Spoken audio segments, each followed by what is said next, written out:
विश्वको सबैभन्दा महँगो कफी हो यस्तो कफी जुनको मूल्य सुन्दा तपाईँ चकित पर्नुहुनेछ।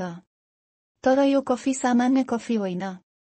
यो कफी बनाउने प्रक्रिया, यसको स्रोत अनि यसको स्वाद सबै कुरा बिल्कुलै अनौठो छ। विश्वको सबैभन्दा महँगो कफीको नाम हो कोपी लुवाक। यो इन्डोनेसियाबाट आउने कफी हो जुन सिधै सिभेट जनावरको पेटबाट सुरु हुन्छ। सिभेट नामको जनावरले कफीको बिया खान्छ अनि पचाउन नसकिएको त्यो बिया उसले दिशा गर्छ। पछि ती बिया सफा गरिन्छ र प्रोसेस गरिन्छ। कोपी लुवाकको मूल्य प्रति किलो $500 देखि $1300 सम्म पर्छ। अब तपाईँ सोच्दै हुनुहुन्छ होला यस्तो कफी किन यति महँगो? कारण हो यसको दुर्लभता, अनौठो प्रोसेसिङ र स्वाद। यो कफीमा चकलेट जस्तो स्वाद आउँछ, एसिडिटी कम हुन्छ र स्मुथ टेक्सचर हुन्छ। यस्तो स्वाद प्राकृतिक प्रोसेसकै कारण सम्भव भएको हो। अरू महँगो कफीहरू पनि छन्।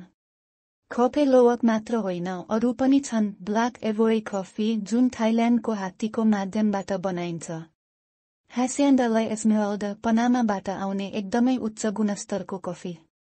अब तपाईलाई थाहा भयो होला विश्वको सबैभन्दा महँगो कफी केवल स्वादको कुरा होइन, त्यसको कथा र प्रक्रिया पनि उत्तिकै रोचक छ। तपाईँ कोपी लुवाक पिउन चाहनुहुन्छ? वा कहिल्यै पिएको छ? कमेन्टमा लेख्नुहोस्। भिडियो मन पर्यो भने लाइक, शेयर र हाम्रो च्यानललाई सब्स्क्राइब गर्न नबिर्सनुहोला। फेरि भेटौँला अर्को विषय सहित।